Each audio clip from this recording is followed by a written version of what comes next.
I would say space is the beginning of everything for me. It's what shapes the landscape of the visual aspects, the sonic aspects, and how I build the narrative and the storytelling of the experiential possibilities of my work. And I'm very much inspired by a given space, which is how I always work. I enter a museum, a venue, an open site, and it is a found environment, but it's also a beginning of an environment I am going to transform into something.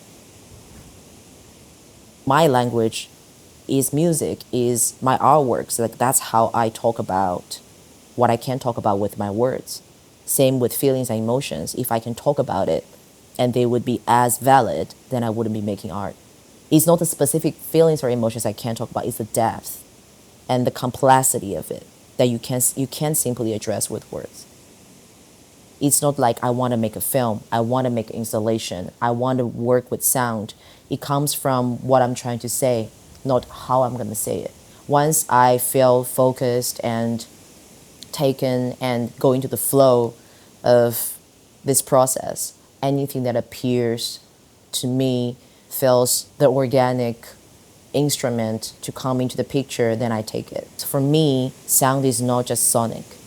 Musicality is also lies in the space. Same with movement. It's not just body. It's not just choreography. So much things is how you work with it. It's also lights. It's also movement of sound. Film, in a way, is not just something to be watched. It's also how I choreograph the space. Sometimes it's through moving image interaction. Same with installation. Is not just an installation artwork. It's also something that interacts with the space, transforming the environment. So for me, I never need to think of how they are going to work together. They naturally work together because that's, my artistic process.